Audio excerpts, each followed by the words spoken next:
ہفتے کے روز 2 افراد میرے دفتر میں داخل ہوئے۔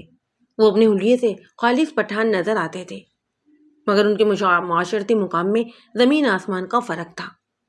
ایک خاصا آسودہ حال دکھائی دیتا، جبکہ دوسرا اپنی وضاقت و لباس سے غریب صورت اور بیچارہ سا لگتا۔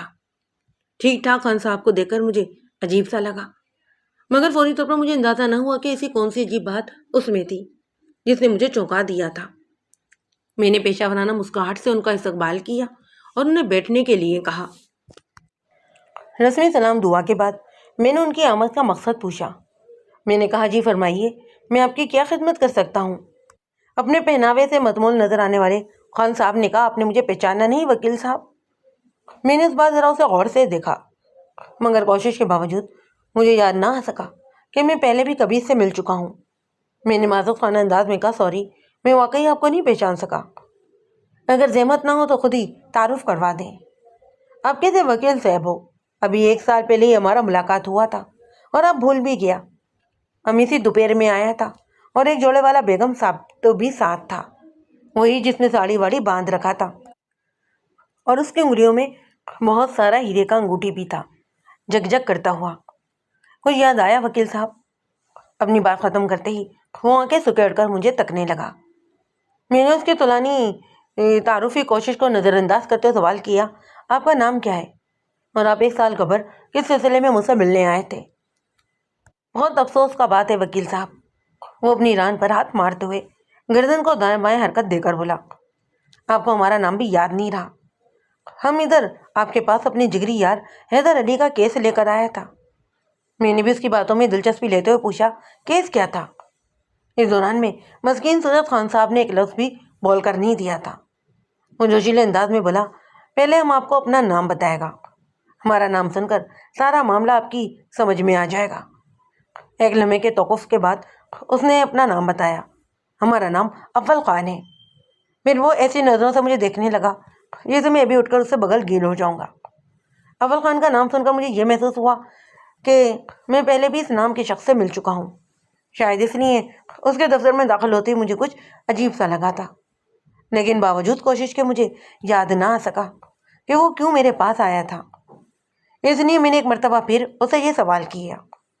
وہ ماتھے پر ہاتھ مارتے ہوئے جھنجھلاہٹ آمیز لہجے میں بولا، وکیل صاحب آپ ہم سے مذاق فرماتا ہے، وہ حیدر علی ہمارا جگری یار تھا نا، اس نے بہت معمولی سا واردات کر دیا تھا، بس 2 بندوں کو قتل وتل کر دیا تھا اور پولیس نے اسے پکڑ کر گلشن کے تھانے میں بند کر دیا۔ ہم نے پولیس والوں سے تو معاملہ پٹ کر لیا تھا، مگر آپ نے ہمیں بہت مایوس کیا۔ ہم نے آپ کو پہلے ہی بتا دیا تھا کہ پیس کا پکڑ مت کرو، ہمارے پاس پیسہ بہت ہے، لیکن آپ نے ہم کو صاف ٹرکا دیا۔ آپ بولا، اول خان تمہارے یار کو رہا نہیں کروا سکتا، تم کوئی دوسرا وکیل ڈھونڈ لو۔ مجھے اب بھی کچھ یاد نہیں آیا تھا، لیکن اگر میں اپنے ان خیالات کا اول خان کے سامنے اظہار کر دیتا تو وہ مجھے یاد دلانے کے لیے واقعات کا پنڈورا باکس کھول کر رکھ دیتا۔ اس لیے میں نے عافیت اسی میں جانی کہ اسے پہچاننے کا اقرار کر لوں۔ میرے اقرار پر خوشی سے اس کے بھانچے کھل گئیں۔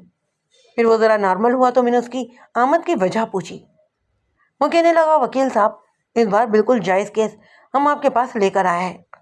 اول خان نے کہا، پھر اپنے ساتھی مسکین صورت شخص کی جانب اشارہ کرتے ہوئے بولا، یہ ہمارا بھائی بندوق خان ہے، اس کے بچہ لوگ کو پولیس نے تھانے میں بند کر دیا ہے۔ وہ اپنے خستہ حال ساتھی کو اپنا بھائی بتا رہا تھا۔ مجھے یہ بات ہضم نہیں ہوئی۔ میں نے اپنی تسلی کی خاطر پوچھا، اول خان کیا بندوق خان تمہارا سگا بھائی ہے؟ وہ میرے سوال کی تہ میں پہنچیدہ مطلب سے آگاہ ہو گیا، فوری جواب دیا، نہیں وکیل صاحب، یہ ہمارا سگا بھائی نہیں ہے، یہ ہمارا پٹھان بھائی ہے۔ وہ آپ نے سنا نہیں، سب پٹھان آپس میں بھائی بھائی ہوتے ہیں۔ مجھے اس کی بات سن کر ہنسی آ گئی۔ میں نے کہا، خان صاحب میں نے تو یوں سن رکھا ہے کہ تمام ہی مسلمان آپس میں بھائی بھائی ہوتے ہیں۔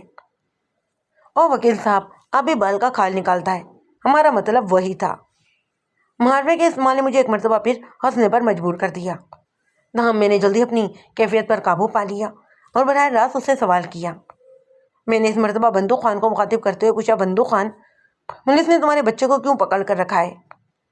بندوق خان نے جواب دینے سے پہلے اول خان کی طرف دیکھا، جیسے اسے پوچھ رہا ہو کہ وہ کیا جواب دے۔ اول خان نے اس کی مشکل کو سمجھتے ہوئے مجھ سے کہا، آپ ہم سے پوچھیں وکیل صاحب، بندوق خان بہت پریشان ہے، یہ ٹھیک طرح سے بات نہیں کر سکے گا۔ میں نے وہی سوال اول خان سے پوچھا۔ اس نے جواب دیا، بندوق خان کے بچہ لوگ کو پولیس نے قتل کے الزام میں گرفتار کیا ہے۔ میں اب اپنی کرسی پر سیدھا ہو کر بیٹھ گیا۔ اول خان، تم نے تو کہا تھا کہ اس بار بالکل جائز کیس لے کر آئے ہو۔ خدا پاک کا قسم، ہم نے 16 نے ٹھیک کہا تھا۔ میں نے پوچھا، تو تمہارا خیال یہ ہے کہ قتل بندوق خان کے لڑکے نے نہیں کیا؟ ہمارا پکا یقین ہے وکیل صاحب، قتل کسی اور نے کیا ہے۔ بارود خان کو خواہ خواہ اس معاملے میں ملوث کیا گیا ہے۔ میں نے پوچھا، یہ بارود خان کون ہے؟ بندوق خان کا بچہ لوگ جو تھانے میں بند ہے۔ اول خان نے وضاحت کی، وکیل صاحب، 1 سال پہلے جب ہم آپ کے پاس آیا تھا تو جب بھی ہم نے 100% سچ بولا تھا۔ ہمارے یار حیدر علی نے 2 آدمیوں کو قتل کیا تھا۔ ہم نے آپ کو صاف صاف بتا دیا تھا، اب بھی ہم آپ سے صاف بات کرتا ہے۔ بارود خان نے قتل نہیں کیا، بچہ لوگ بالکل بے گناہ ہیں۔ وہ بار بار بارود خان کو بچہ لوگ کہہ کر بات کر رہا تھا۔ مجھے ملزم کے نام اور طرز تخاطب میں عجیب سا تضاد محسوس ہوا۔ میں نے اپنی الجھن کو دور کرنے کی خاطر پوچھا، اول خان، بارود خان کی عمر کتنی ہے؟ خدا آپ کا بھلا کرے وکیل صاحب۔ اول خان نے آنکھیں پھیلا کر مجھے دیکھا۔ پھر بندوق خان نے بھی اپنی ماروی زبان میں کچھ دیر گفت و شنید کے بعد مجھے بتایا، وکیل صاحب، بچہ لوگ 20 سال کا ہے۔ 20 سال کا ہے اور ابھی تک بچہ لوگ ہے۔ اول خان بھونڈے انداز میں مسکرایا، پھر بولا، آپ دیکھے گا تو خود بخود سمجھ جائے گا، وہ آپ کو بھی بچہ ہی لگے گا۔ میں نے پوچھا، قتل کس کا ہوا ہے؟ ایک بیوی لوگ مارا گیا ہے۔ اس مرتبہ بارود خان کے باپ بندوق خان نے جواب دیا۔ 15-20 منٹ کی مزید دماغ سوزی کے دوران میں اول خان اور بندوق خان نے میرے سوالات کے جواب میں جو واقعات سنائے ان کا خلاصہ کچھ اس طرح تھا۔ ملزم بارود خان کی عمر لگ بھگ 20 سال تھی، مگر دیکھنے میں وہ کسی بھی طور 12-13 سال سے زیادہ کا نہیں لگتا تھا۔ اپنے پستہ قد اور کمزور کاٹھی کی وجہ سے وہ کوئی معصوم بچہ ہی دکھائی دیتا۔ ان دنوں وہ ایک ایرانی ریسٹورینٹ میں بیرا گیری کر رہا تھا۔ 7ویں جماعت میں 7 مرتبہ فیل ہونے کے بعد کوئی 2 سال پہلے اس نے اب تعلیم کو خیر بات کہہ دیا تھا، اور اس 2 سال کے عرصے میں اس نے مختلف نوکریاں بھی کی۔ گرفتاری سے قبل وہ ایرانی ریسٹورینٹ میں بیرے کے طور پر کام کر رہا تھا۔ یہ ریسٹورینٹ ایم اے جناح المعروف بند روڈ پر واقع تھا۔ ایک خاص بات جو میرے علم میں آئی وہ یہ تھی کہ قریب 3 ماہ تک بارود خان نے اس دفتر میں بھی ملازمت کی تھی جہاں قتل کی واردات ہوئی تھی۔ وہ ایک شام کے اخبار کا دفتر تھا۔ اخبار غیر معروف تھا، مگر بہرحال تواتر سے شائع ہوتا، اگرچہ بکتا کم اور دکھتا زیادہ تھا۔ ایسے اخبارات خبروں سے زیادہ اشتہارات اور سیاسی جوڑ توڑ کی بنیاد پر پنپتے ہیں، مگر پھیلتے بھولتے نہیں ہیں۔ اس اخبار کا دفتر بھی بند روڈ پر ایک کثیر المنزلہ عمارت میں تھا، اور اناری ریسٹورینٹ سے یہاں سے زیادہ دور بھی نہیں تھا۔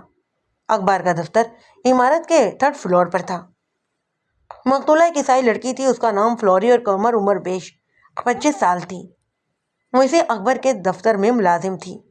اخبار کے نام ہم اپنی سہولت کے لیے 5 اسٹار فرض کر لیتے ہیں، اگرچہ اخبارات کے نام اس نوعیت کے ہوتے تو نہیں ہیں، پھر بھی فرض کرنے میں حرج ہی کیا ہے۔ فلوری کا قتل بعد کے کمرے میں ہوا تھا نا، یہاں اخبار کے ایڈیٹر اور پبلشر فرید الدین کے کمرے میں۔ یعنی فرید الدین لمبے بالوں والا ایک توند والا شخص تھا۔ اس کی عمر 50 سے اوپر ہو چکی تھی اور چشمے میں گلاسز کی جگہ عدسوں نے لے لی۔ اسے خوبصورت تو کیا، قابل صورت کہنا بھی زیادتی تھی۔ ان آدھی ادھوری باتوں سے کیس پر مناسب روشنی نہیں پڑتی۔ میں نے اپنے خیالات کا اظہار کیا تو اول خان نے کہا، خود وکیل صاحب، آپ خود حوالات میں بارود خان سے ملاقات کرو، وہ آپ کو پوری کہانی سنائے گا۔ میں نے بندوق خان سے پوچھا، آپ کے بیٹے نے پولیس کو بیان کیا دیا ہے؟ پولیس نے اسے ہوٹل سے ہی گرفتار کر لیا تھا۔ ہم اور ہمارا بیوی رات کو تھانے گیا، مگر پولیس والوں نے ہمارا اس سے بات بھی نہیں کروانے دیا۔ بندوق خان کی بات ختم ہوئی تو اس کی آنکھوں میں آنسو تیر رہے تھے۔ ہمیں کچھ نہیں معلوم اس نے پولیس کو کیا بیان دیا ہے۔ بارود خان کو کل کس وقت گرفتار کیا گیا؟ وہ آنسوؤں کو پوچھتے ہوئے بولا، کل دوپہر میں۔ یا پولیس نے آج صبح بارود خان کو عدالت میں پیش نہیں کیا؟ بندوق خان نے روحان سے لہجے میں بولا، ہم کو کیا معلوم، ہم تو رات ایک پل کے لیے بھی نہیں سویا۔ صبح ہوتے ہی ہم اول خان کے پاس گیا۔ اچھا ہوا آج کل ہمارا دن کا ڈیوٹی نہیں تھا، ہم اور اول خان کے گھر ہی بیٹا رہا۔ یہ بہت دیر سے آیا، پھر ہم سیدھا آپ کے پاس چلا آیا۔ اس کے بعد سے یہاں سے فارغ ہو کر جاؤں گا تو رات ڈیوٹی پر ہوں گا۔ وہ ایک چوکیدار تھا۔ امول خان، تم تو خاصے سمجھدار آدمی ہو۔ میرے جملے پر وہ پھول گیا اور سینہ تان کر مسکراتے ہوئے دیکھنے لگا۔ میں نے کہا تمہیں یہ بات معلوم ہوگی کہ پولیس کسی ملزم کو ریمانڈ حاصل کیے بغیر ایک رات سے زیادہ حوالات میں نہیں رکھ سکتی۔ اگر وہ حوالات میں تو اس کا واضح مطلب یہی ہے کہ آج پولیس نے بارود خان کو عدالت میں پیش کر کے اس کا ریمانڈ حاصل کر لیا ہوگا۔ ایک دم ٹھیک بولا ہے وکیل صاحب، اول خان نے تیز آواز میں کہا۔ امید خانہ خراب کا بچہ پولیس کا سب کارروائی جانتا ہے۔ میں نے کہا پھر تو جب تک پولیس اپنی تفتیش مکمل کرنے کے بعد عدالت میں چالان پیش نہیں کر دیتی اس وقت تک میں کچھ کر ہی نہیں سکتا۔ ضمانت کی درخواست تو اس کے بعد ہی دائر کی جا سکتی ہے نا۔ ہمیں سب معلوم ہے وکیل صاحب، اول خان نے مسکراتے ہوئے کہا۔ پولیس کو آپ اپنا کام کرنے دیں، آپ اپنا کام کریں۔ اس کے بعد اس نے اپنی واسکٹ کی اندرونی جیبوں میں سے نوٹوں کی ایک گڈی نکال کر میرے سامنے میز پر ڈال دی۔ وہ 100 روپے والے نوٹوں کی گڈی تھی۔ میں نے سوال کیا، یہ کیا ہے؟ وہ مجھے پر تاؤ دیتے ہو بولا، وکیل صاحب یہ ایڈوانس ہے، پورا 10,000 روپیہ، اور اس کا رسید لکھنے کا ضرورت بھی نہیں ہے۔ یاد ہے پچھلے سال ہم نے حیدر علی کا کیس میں آپ کو 5,000 روپیہ پیشگی دینے کا کوشش کیا تھا اور کاغذ بھی مانگا تھا، پر وکیل صاحب اس وقت تو ہم بہت غصے میں تھا اور دل میں آپ کو گالیاں دیتا ہوا واپس چلا گیا۔ مگر خدا گواہ ہے وکیل صاحب، آپ کا ایمانداری نے ہمیں بہت متاثر کیا، اسی لیے ہم دوبارہ آپ کے پاس آیا ہے۔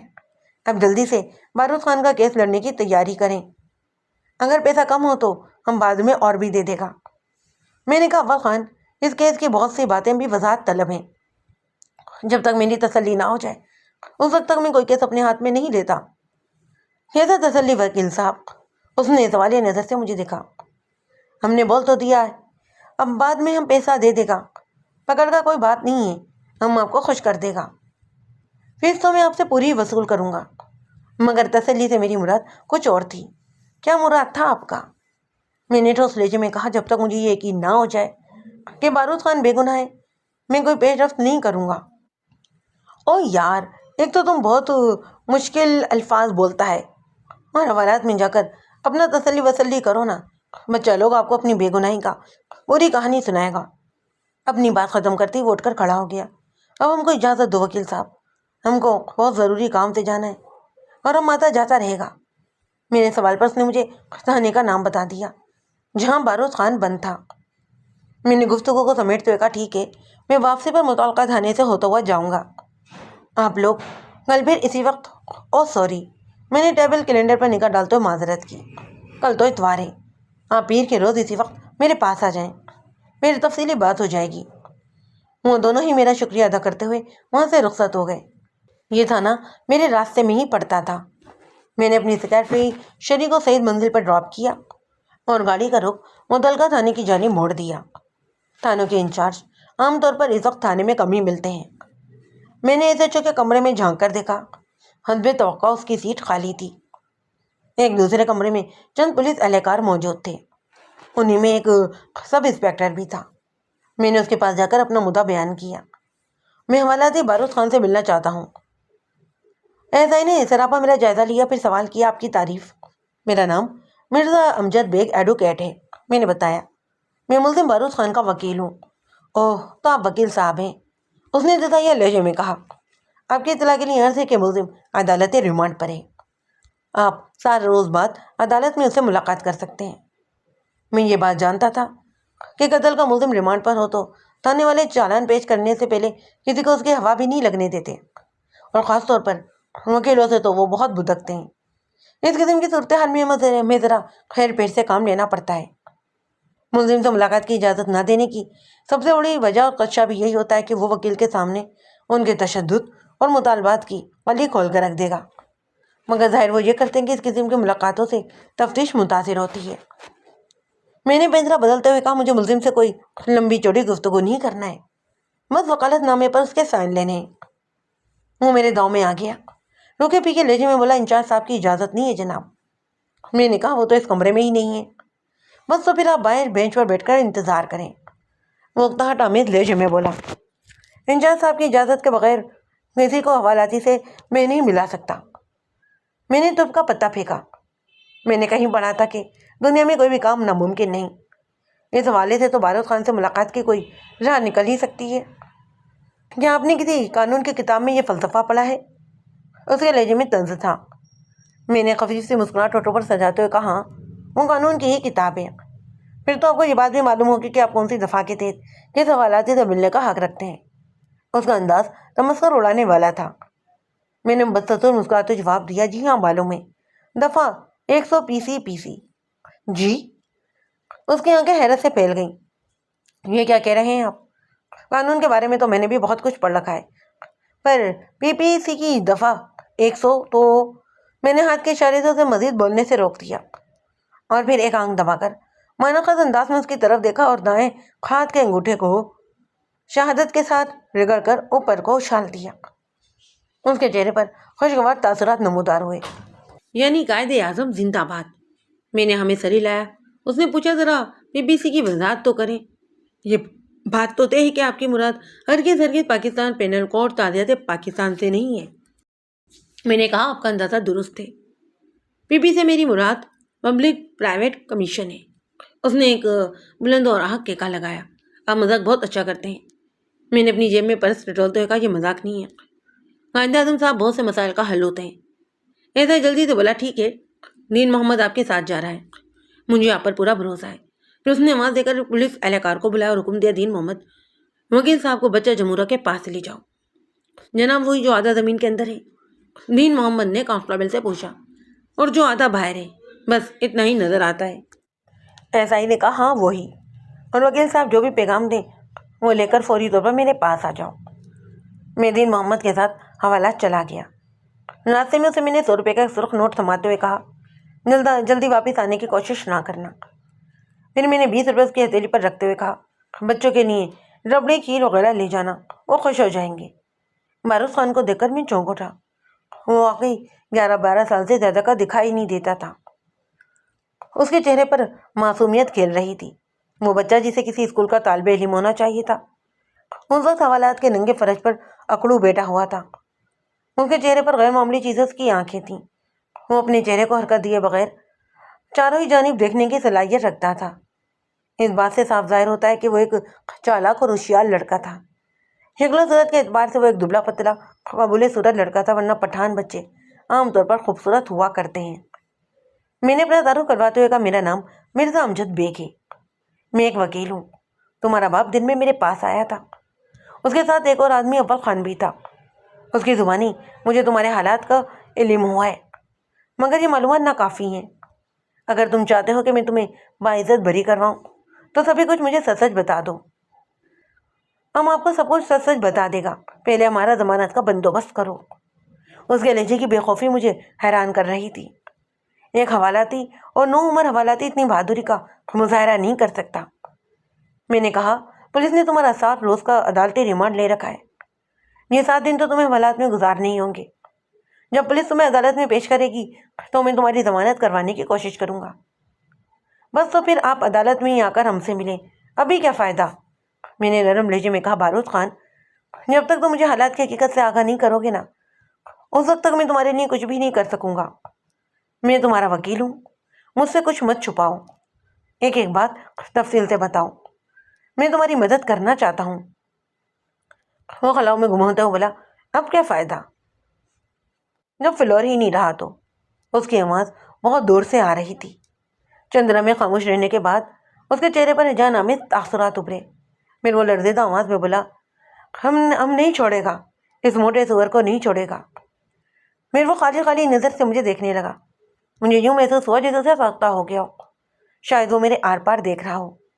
بارود خان کی آواز، انداز اور رضائم سے میں نے اندازہ لگایا کہ مقتول فلوری سے اس کی کوئی نہ کوئی جذباتی وابستگی ضرور تھی، اور موٹے سور سے اس کی مراد فطری طور پر فرید دین ہی تھا۔ اسے ایک بات پایا ثبوت کو تو پہنچ چکی تھی کہ یہ کوئی اتفاقی حادثہ نہیں تھا۔ مجھے یہ بات معلوم ہو چکی تھی کہ ملزم نے کچھ عرصہ پہلے 5 اسٹار میں بطور پیون ملازمت بھی کی تھی۔ یہ بات قابل غور تھی۔ حوالات کی طرف سے جلد از جلد کسی کے آ جانے کی امید نہیں تھی، اس لیے میں نے قریت کر بارود خان سے ساری ہی تفصیلات معلوم کر لیں۔ اس کی پوری کہانی سننے کے بعد مجھے یقین ہو گیا کہ قتل اس نے نہیں کیا، بلکہ اسے کسی سوچے سمجھے منصوبے کے تحت پھنسایا گیا تھا۔ بارود خان سے آدھے گھنٹے کی ملاقات کے بعد مجھے جو تفصیلات حاصل ہوئیں۔ ان میں سے غیر ضروری باتوں کو نکال کر میں آپ کی خدمت میں خلاصہ پیش کیے دیتا ہوں تاکہ عدالتی کارروائی کے دوران میں آپ کا ذہن کسی الجھن کا شکار نہ ہو، اور اسی طرح بہت سی کارآمد باتوں اور اہم نکات کا انکشاف میں عدالت کے کمرے میں ہی کروں گا۔ بارود خان نے 7ویں کلاس میں تقریباً 7 بار فیل ہونے کے بعد اپنی زندگی میں قدم رکھا۔ اس وقت وہ 18 سال کا ہو چکا تھا۔ ابتدا میں اس نے شیر شاہ میں اسپیئر پارٹس کی ایک دکان پر لوڈنگ ان لوڈنگ کا کام کیا۔ منہ سر اور کالے کپڑے ہونے کے ساتھ ساتھ یہ کام اس کے بساط سے باہر ثابت ہوا۔ اس کا ناتواں جسم اس مشقت کا متحمل نہ ہو سکا۔ ناچار 1 ماہ بعد ہی اس کی ہمت جواب دے گئی۔ اب اس کی منزل رنجوڑ لائن میں واقع برف خانہ تھا۔ یہاں پر کام کرتے ہوئے اگرچہ اس کے ہاتھ پاؤں تو صاف رہتے، مگر یہ بھی کوئی کام آسان نہ تھا۔ چند ہی روز میں وہ بے بس ہو گیا۔ بحالت مجبوری سے نوکری بھی چھوڑنا پڑی۔ عملی زندگی کی سختیوں سے واسطہ پڑا تو تعلیم کی قدر و قیمت کا اسے احساس ہوا، مگر پڑھنا لکھنا اس کے اختیار میں کب تھا؟ اگر اس کا دل پڑھائی میں لگتا تو آج وہ BA تو کر ہی چکا ہوتا، یا پھر 1 آدھ سال میں کر ہی لیتا۔ چند روز بے روزگار پھرنے کے بعد آخرکار اسے ایک ڈھنگ کی ملازمت مل ہی گئی۔ چغتائی ٹریزر میں وہ پیون بھرتی ہو گیا۔ تنخواہ 1000 روپے ماہوار اور کام انتہائی ہلکا پھلکا اور آسان۔ اس نے سکھ کی سانس لی اور مطمئن ہو کر کام میں جت گیا۔ چغتائی ٹریزر میں دراصل ریڈی میڈ گارمنٹس اور ٹیکسٹائل پروڈکٹس کی برآمد کرتے تھے۔ اس کے ساتھ ہی وہ انڈینٹنگ کا بھی کام کرتے، یعنی اپنا ایک مخصوص کمیشن لینے کے بعد دوسری چھوٹی موٹی کمپنیوں کا مال بھی برآمد کرتے تھے۔ چغتائی ڈریسر کا دفتر بھی اسی بلڈنگ میں تھا جہاں سے اخبار 5 اسٹار ہوٹل نکلتا، بلکہ یہ دونوں دفتر آمنے سامنے تھے۔ آپ اس کثیر المنزلہ بلڈنگ کا نام اسٹار پلازا فرض کر لیں۔ میں اس بلڈنگ کا اصل نام آپ کو نہیں بتاؤں گا کیونکہ اس سے بہت سے لوگوں کی اصلیت کھل جانے کا اندیشہ ہے۔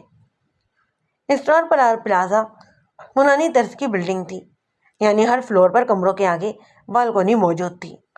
5 اسٹار اور چغتائی ٹریزر کے دفتر چونکہ ایک ہی فلور پر تھے اور آمنے سامنے بھی تھے، اس لیے ایک دفتر کی بالکونی میں کھڑے ہو کر بآسانی دوسرے دفتر میں آنے جانے والوں پر نظر رکھی جا سکتی تھی۔ بارود خان کو چغتائی ٹریزر میں کام کرتے ہوئے بھی چند ہی ماہ گزرے تھے کہ 5 اسٹار کے اسٹاف میں خوشگوار اضافہ ہوا۔ تیکھے نقوش والی سامنے سلونی فلور ہی کی آمد نے اس بلڈنگ میں ہلچل مچا دی۔ بلڈنگ کے مختلف دفاتر میں اور بھی لڑکیاں کام کرتی تھیں، مگر فلوری کی بے باکی اور متواری چال نے سب کو اس کی طرف متوجہ کر دیا۔ وہ اکثر و بیشتر اسکرٹ اور بلاؤز میں ہی آفس آتی تھی، یا پھر شرٹ اور چست پتلون یعنی کہ جینز اس کا پہناوا ہوتا۔ اس پر پینسل ہیل کی کھٹکھٹ گویا من چلوں کے دلوں پر دستک دیتی۔ اسے دیکھ کر آہیں بھرنے والے دل محسوس کر رہ جانے والوں کی تعداد کچھ کم نہ تھی۔ بارود خان کا شمار بھی انہی افراد میں ہوتا تھا۔ شروع میں تو کسی نے اس پر توجہ ہی نہیں دی۔ ایک تو شکل سے ہی وہ بچہ دکھائی دیتا، دوسرے اس کی حیثیت نے کسی کو اس پر دھیان دینے کا موقع ہی نہیں دیا۔ مگر جب وہ اکثر و بیشتر گیلری میں ٹہلتا ہوا پائے جانے لگا تو سب کی سمجھ میں آ گیا کہ دال میں کچھ کالا ضرور ہے۔ فلورین نے اگرچہ کبھی بارود خان پر توجہ نہیں دی تھی، مگر وہ تو جی جان سے اس پر نثار ہو چکا تھا۔ فلوری کی قربت حاصل کرنے کے لیے اس نے ایک عجیب و غریب فیصلہ کیا۔ اس نے چغتائی ٹریزر کی ملازمت چھوڑ کر 5 اسٹار میں نوکری کر لی۔ اگرچہ 5 اسٹار میں اسے 1000 روپے کے بجائے 800 روپے ملازمت ملی تھی، مگر فلوری کے نزدیک رہنے کی خاطر اس نے 200 روپے کا نقصان برداشت کر لیا۔ 5 اسٹار میں نوکری کے لیے بارود خان نے بڑی تگ و دو کی۔ پہلے اس نے 5 اسٹار کے آؤٹ ڈور پیون نصیب خان سے یاری گھانٹی۔ ایک پٹھان بھائی نے دوسرے پٹھان بھائی سے بھرپور تعاون کیا اور نتیجے کے طور پر بارود خان اپنے مقصد میں کامیاب ہو گیا۔ وہ بہت خوش تھا۔ وہ اپنے دفتری فرائض بڑی تندہی سے انجام دے رہا تھا۔ فلوری پر تو وہ خاص طور پر مہربان تھا اور اس کو خوشنودی حاصل کرنے کے لیے بھاگ بھاگ کر اس کے کام بھی کرتا۔ فلوری کے پاس بارود خان کی ان خدمات کا صلہ تھینک یو کے سوا کچھ بھی نہ تھا۔ اسے اپنے باس سے ہی فرصت نہیں ملتی تھی، جو وہ بارود خان کے نازک احساسات کو سمجھنے کا وقت کہاں سے لاتی۔ بارود خان فلوری کی محبت میں سراپا ڈوب چکا تھا۔ اس کے پٹھان خون کو ابال ہی آ گیا۔ اتفاق سے اس دن باس بھی دفتر میں موجود نہیں تھا۔